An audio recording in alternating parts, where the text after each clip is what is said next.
Hello, everyone, and welcome back to the Cultural Curriculum Chat podcast, the show where we explore culture, storytelling, and the courageous conversations that help us better understand ourselves and one another. I'm your host, Jebeh Edmunds, educator, author, and cultural consultant, and I'm so glad you're here today. If you're new to the show, this podcast is about highlighting voices that shape how we think about culture, identity, education, and storytelling. Before we begin today's conversation, I want to share two quick resources with you educators listening today. If you're looking to bring more cultural awareness into your classroom, be sure to check out my mini courses and multicultural lesson plans available on my website and my Teacher Pay Teacher store. These resources are designed to help educators have meaningful and courageous conversations with our students about culture and identity. So let's dive into today's conversation. Today's guest is Susan Gooch, an Arkansas author and creator of the Carrington Series. Susan is a proud Southern storyteller and passionate reader who has spent much of her life sharing her love of literature with others. In addition to being an author, she's also a devoted wife, mother, and Mimi, and she previously worked as an educator where she inspired students through reading, writing, and creativity. Susan is also known for being a voracious reader, reading nearly 200 books a year and sharing her favorites with her Instagram audience through her popular feature called Y'all Have Got to Read This.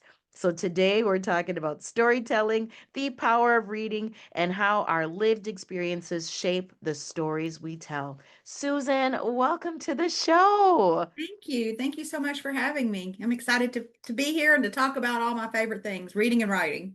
Oh, I love it. Me too. So, Susan, let's start from the beginning. What inspired your love of reading and writing? Well, you have to start back when I am naturally a math kid because I'm dyslexic. And my mother was a reading specialist, and she, thank the Lord, he gets it right. He plans the All the future for time. us backwards, I truly believe. And so my mom, in the old fashioned, you got to be pretty old to remember these, but they used to be film strips, and she would put them on the wall. And I remember being like second and third grade and having, I didn't know what she was doing. It made me so mad. I was such a tomboy. I wanted to go play.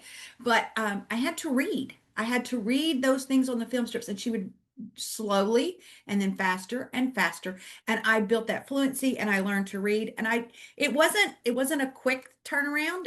Probably not until the eighth grade that I finally found that hunger to read. That Mm. I remember reading The Tale of Two Cities, and I was reading about the guy and the character that gnaws on his hand. And that level of hunger and the way that Dickens let me go back to France in the 1700s, and I was right there. And even though I Mhm. had really no schema to build that on, I Yeah. was able to create that movie and to really be there. And then from there, it just kind of, it was like all the dominoes clicked into place, and it just showed up. The puzzle piece came together for me. And from that moment on, I became a reader. And when I went to college, I got a degree in writing, and didn't intend to be a teacher at all. Don't have an education degree. I have an English degree. But I was going to go to law school. And instead, I became a mom. And I had a son who has learning disabilities, severe learning disabilities, and he wasn't learning at all. And I was reteaching everything at home. And I thought, well, I'm probably going to have to homeschool him at some point. He's not going to make it in public schools. And so I did not want my children, I saw what a certified teacher could do. And I Yeah. wanted my children taught by a certified teacher. So I certified and started teaching because I wanted him in public schools as long as I could keep him there. Oh, yeah. And then when he couldn't do it, I would be certified and I could teach him. But you know what? I found my calling. And I was able to help him at home as well. And so he did graduate from school and went on, has had, a decent life, a nice life. But that is where it kind of started from. My mama just saying, no, you're going to read. And here's what you're going to do. And we're going to work on this together, and not giving up on me, and not taking the, oh, well, she doesn't like to read and I don't want to have to make her. attitude. Yeah, yeah. And what a blessing, of course, like your mama. And my mom also was a first grade teacher for years. So I get it, that the drive to read, and how your mama didn't give up on you to say, yeah, I know you want to play, but we got to go through these film strips and get that fluency. And just how you said the dominoes just fell into place. And then it's like, it just a whole world just opened up. Like you could It did open up, and a world really that see yourself. Yeah. the prison doors opened. My brain had to Um, be rewired. As when I got my master's in reading, understanding that the brain is not wired naturally to read. We have to yes. train it to read, and realizing that, oh my gosh, you know, I was so blessed to be given to be born to someone who understood that and took the Yes. time and Yes. fought me. And Mm, I'm headstrong. So I cannot imagine how difficult I was in the second and third grade when I wanted to play and not read whatever I was reading. Um, yeah. and especially when math was very easy for me, everything Mhm. else was easy for me. And so, I think sometimes when you're a student who everything's easy for you and then there's something hard, you just run from it. You just run. Yeah. And my mom didn't give me that opportunity. She didn't give me the choice because Yeah. she knew the power of reading. And Yes. I'm so grateful for that. And I, as an educator, felt that that was my greatest strength in the classroom. Um, I always wanted the student, the classes that were the ones that had special ed with, the integrated classrooms, because Yes. I wanted the students that struggled to read because I understood. I wanted those kids that struggled with reading because I had figured it out and I believed in it. And I think if you're because like in high school, I remember my own kids, they would have struggles because the teacher loved the curriculum almost more than the kids, and they didn't get why the kids didn't get calculus or trig or chemistry because they loved it. They're like, what do you mean you don't get it? And for me, I didn't get reading, and I understood how hard it was to get it. And so that really made me such a stronger educator because I came from a place of empathy and sympathy Yes. and having to develop it and Yeah. realizing that you can have grit, you can keep on. And keep on. Oh, I love that, Susie. And how you even said like to step back as educators to say even if that's a passion of yours, you still need to step back and see because there's some students that love to save face. They have that book open, but they have no recollection of what they read, or they feel like if I read it out loud, my peers are going to tease me. And I just love how you sought for those kids that were struggling because you were in their shoes and you can show them the steps to have that grit and open up those doors for them as well. Oh, Susie, that's Well, amazing. you Yeah. talk about that. I had a name for that. It was called being a book carrier. And I would talk to my kids about that. I would say, listen, we all gotta have our our image and what we want. Yes. So when you go to the library, I want you to get two books, Mhm. especially for young boys who don't want to be seen Yes. as reading anyway. And I would Yes. Oh, say, yeah. okay, fine. If you want to get the new book about the new sport person and it's this thick, you can carry that around. You can look at the pictures. I'm all good with that. Now, let's slip one in the back of your backpack that's maybe this thick, teeny tiny, with little words, and let's build up to that. And Mm.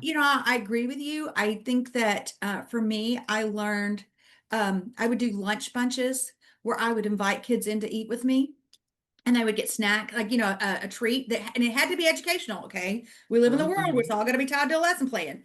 That is not hard Yes. work, No, folks. I Just know figure it's not out a hard. food that fits Yeah, the lesson plan and you can use it. exactly. You And got so it. what you can do is then bring in those boys that want to eat some talkies and write a short story about talkies, and they have to read it.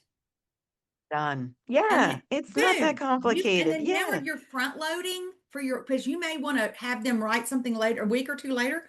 They need to have some prior knowledge and they get to boast it. They sat around in old lady Gooch's room eating talkies, you know? Love it. So there's some street cred there that you want them to have because now you're changing they're having positive feelings about reading and writing and interactions with educators versus, oh, I hate her class. It's so boring. All we do is read. Oh, yeah, that is so true, Susie. So true. So, speaking of reading, I love this. You've read nearly 200 books every year, which is incredible. How has being such an avid reader shaped your own writing style? Because you are reading from 200 different authors, and kind of, auditing what their style is. So, yeah, how has it shaped your own writing style with your series of books? Well, it will completely derail it if you're not very careful. I'll tell you that right now. Um, I find that reading for me is like breathing. It makes me a better person. I love to read about women characters, particularly who not or that are flawed and do better. The Maya Angelou, do the best you can until you know better, and then do better. Um, I have found that when I find a character in fiction that I want to esteem to, I become a better person. When I stop long enough to think, I have that flaw. I kind of do that. How did they overcome it? And I think originally that was very subconscious that I didn't know I was doing it. But then over time, I realized I'm going to seek out those characters. And I want to be that. And then as far as the voice, the writing, for me, my writing process is a little bit different than most people's, I think, because I like to think out my whole story first and maybe even talk it out. So I get the whole story set in my head and I make notes and then I write like scenes. It's like a movie. I'm writing a movie in my head. And so the people start talking. Does that make sense? Same. I have the same thing. Okay. Same thing. Yes. Okay, and Yes. so for me, when I am in that voice, I have to finish the scene. Like I need to stay and just finish it. And when I'm reading, if I'm reading something with the author has a really strong voice. There was one that came out a couple of weeks ago that I read. If I had my phone a little closer, I'd look it up for you. But it's set in Arkansas, and it's about a character named Patch. I think it's Colors of the Ozarks, maybe. But Oh, anyway, okay. very, very Ozark, the sound of the words. I mean, I had to be careful because I will Mhm. fall into that. And Oh. part of too writing in a Southern voice is that's my voice. I understand it. Now, Southern women are not going to use a lot of profanity, not, they're going to use it appropriately. Let's just put it that way. There's a place Okay. you drop it in, but you don't just every other word. And so I think I will notice if I've been reading somebody or something and my voice suddenly sounds more like them than mine, I have to stop. And I have to make a choice at that point. I finish the book and then I come back and reread and start over in my own voice.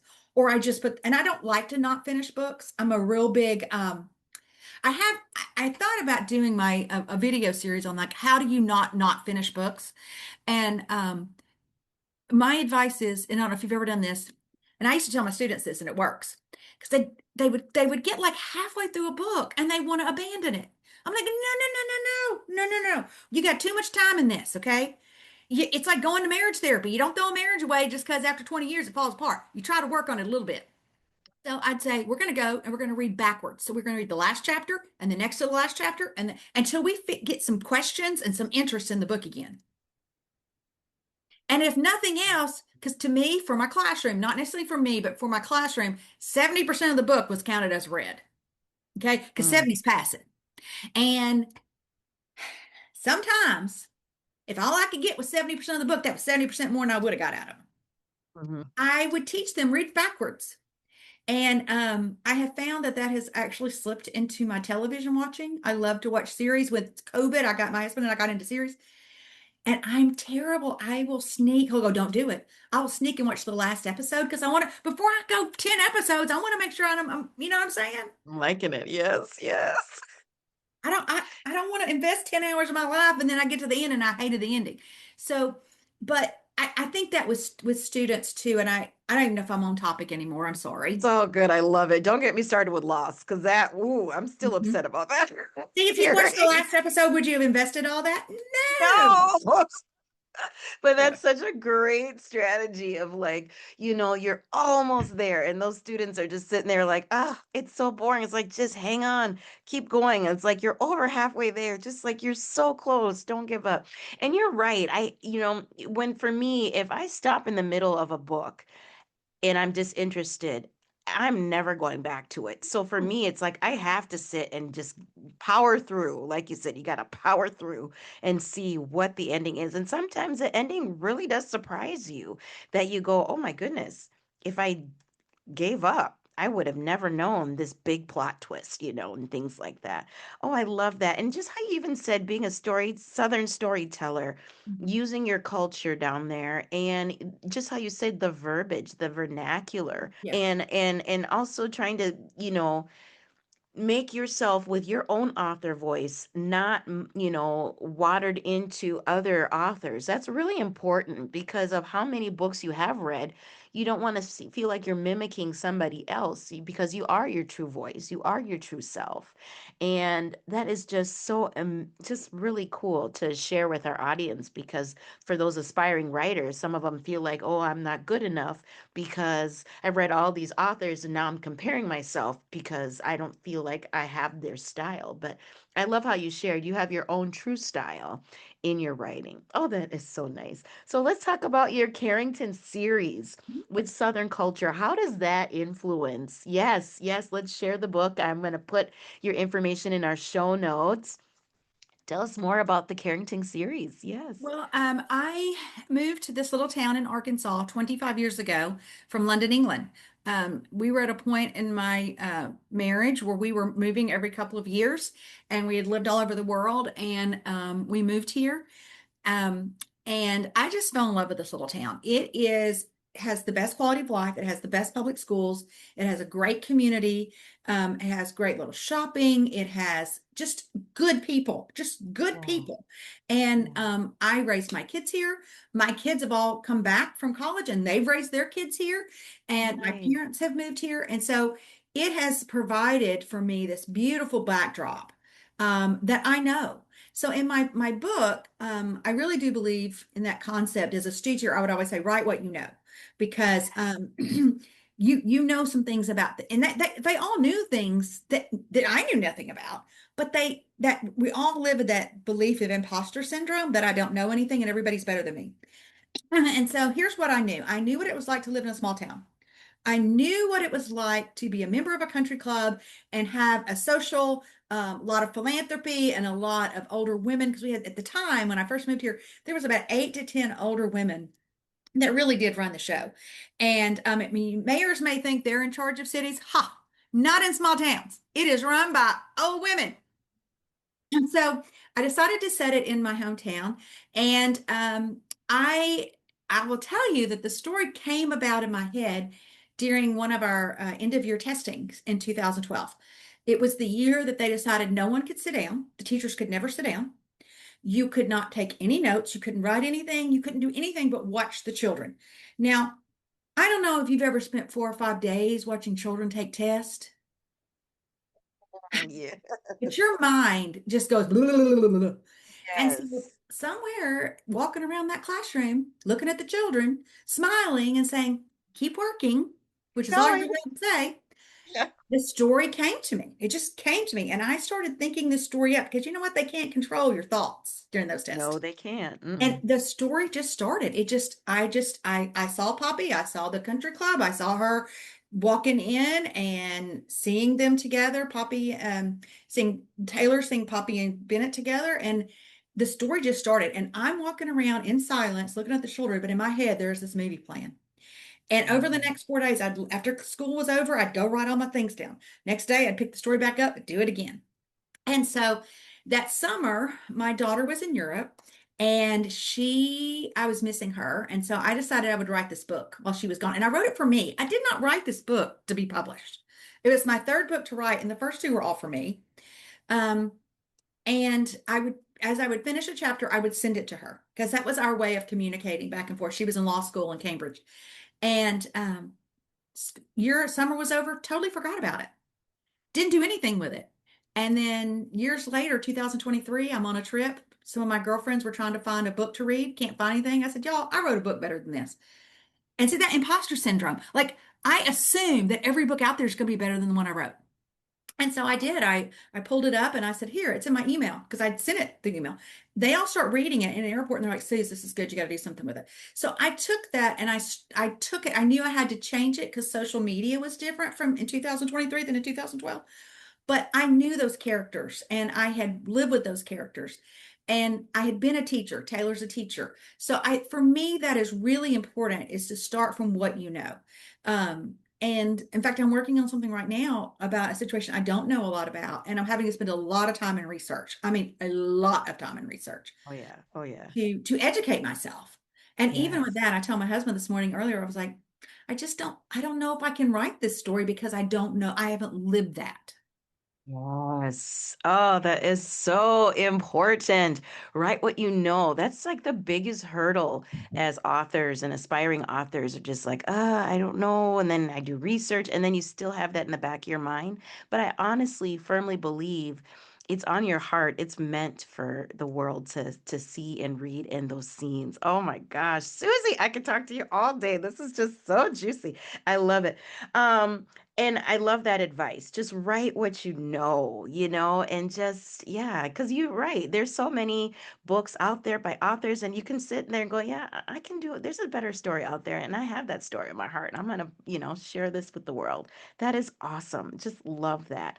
Um, You've answered, especially like your personal experiences living in this small town in Arkansas and the themes and the characters. And I can't wait for this book that you are starting again, to write and see. So I can't wait. We'll have all of your information in the show notes. But before we go, what is one message or takeaway you hope readers and listeners gain from your work? That it's never too late to start over. You know, I didn't I really thought I would just teach till I fell over dead. I'd be like that movie years ago where the teacher was behind the of course no one would sit at a desk with a newspaper in front of them anymore. But Exactly. I really thought I loved teaching so much and I never thought I would leave the classroom. And now that I am away from education, I miss it. I miss it every day. Um, I definitely miss being in the classroom with children. I loved that. Yeah. But at the same time, starting over at 60 years old in a new career, that's scary. I didn't see that happening. And even with education, I didn't even become a teacher till I was 36. And so when you think about that for a minute, like most people when I came through school, you got a degree and you did that career for 40 years and you were done. That's all you did. And now I realize that is not how the world works. They're retraining constantly. Technology is constantly forcing us to retrain, and to living is not existing. It's living is when you constantly have new dreams. And in the third book, it's called the Dirty Birds Book Club. Miss Edna is in her 80s, and her problem is she can't figure out where dreams and hopes come from if they're all in the past. Like, where do you get new ones? And Ooh, I think for all of us, you got to have hope for tomorrow. You got to have some reason to get up and get yes. dressed and plan Yes. ahead. And I think Yes. that is the secret to living.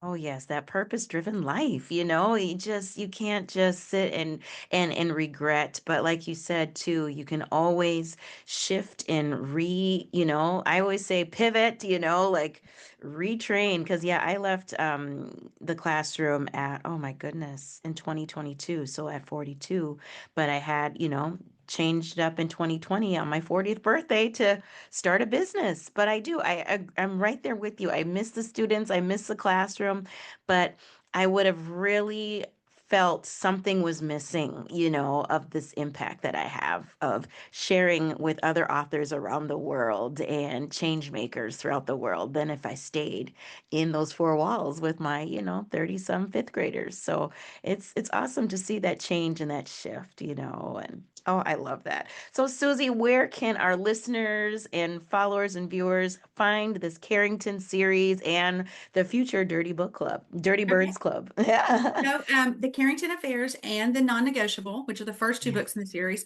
are both on Amazon, and they're also at any of your local booksellers. If you want to, right now, this one is actually through BookBub on Amazon is free. So you can get it right now on Kindle for free. And then this is the second, it's not the sequel, it's a companion piece to it. Okay, I This like that. book is about a local politician who has to resign in disgrace when a love child comes about that he doesn't know about. And then 11 years later, he can run for governor if he can get his ex-wife and his current wife to tell their story. Then this story, and they're both set in Cersei. This story is the story of the love child and his, because I ended up getting a master's in gifted and talented, and I'm very driven by, I've told you I was very interested in helping children that struggle academically, but I Yeah. believe that GT kids are just as much a part of that Mm-hmm. as special ed kids are a part of special ed. And Yes. so I have a master's in gifted and talented as well. And so the main character in this book is a 19-year-old Mensa level IQ who has already finished college and is headed to grad school. And she's from Napa and she wants to run a gold level winery in Napa. And she ends up in Des Arc, Arkansas. And she's got some life choices. And the reason it happened is when I wrote this first book, my little 80-year-old mama, who, been married to my daddy for 62 years, they're still married. She said, well, that was a book about divorce. Could you write a book about people that stay married? And so I wrote a second book about people that stay married. And then the third book is, of course, the Dirty Birds Book Club, and that will be out hopefully in the next year. But you can, if you don't want to do Amazon, you don't want to do your booksellers, go look me up on susangooch.com and I'll be happy to send you a copy. And please follow me on Instagram and Facebook for y'all have to read this because I love, just like I did in the classroom, I love to recommend books. And especially if you're in a book club and it's your turn to pick and you don't know what to pick, I give great recommendations for book clubs. And so please check me out there. And I wanted to tell you something you mentioned about 40 books a year. So Yes, yes. what I changed it, I realized that I was having some kids that were reading Harry Potter and some kids that were reading teeny tiny little picture books. And so I wanted to levelize the landscape a little bit. So I Okay. went to Words Read and I had $1 million. I did two. I did a book bingo where you had to read all the genres in 9 weeks. And if you did that, you got a party at my house. And the second was if you read 1 million words in a year, you got another party, like a skating party or whatever that I paid for. Oh, And nice. but you would be amazed at how much a kid will do to come to your house and eat cookies and punch. It's crazy. It's crazy. And you're like, that's all it took. That's all it took. I love that motivation. And that's wonderful because, yeah, you had some kids reading Harry Potter, real thick books, and then some that were reading graphic novels, both very important, works. But again, it's really hard to say, oh, that's 40 books, but it took them longer versus another child. So I love it when you break it down to the number of words. That's And by awesome. doing the book bingo, that kid that Yes. wanted to read Harry Potter kind of got forced to some graphic novels and got forced to some Yes. nonfiction and got forced to some historical fiction. And so they couldn't just live in a fantasy world. Yes. Opposite that kid that just wanted to read nonfiction or just wanted to read about history, they had to read a little fantasy. Yes, yep. And that was ours too. We had to break it up with all of the genres that they had to cover, in order to sign off and stuff. But oh, that's awesome. Oh, Susie, it was such a delight to talk to you. This was such an awesome conversation. And thank you so much for sharing your love of reading and writing and helping students succeed in ways that show their grit and their resilience. So thank you so, so Thank much. you so much And for having me. I really enjoyed getting to see you and talk to you, and best of luck on your writing career. thank you so much. Thank you. Thank you. Means a lot. And thank you all for listening to the Culture Curriculum Chat podcast. If you enjoyed this conversation, please consider sharing this episode with a fellow educator and reader and writer. So until next time, we'll see you here, same time, same place. Bye bye.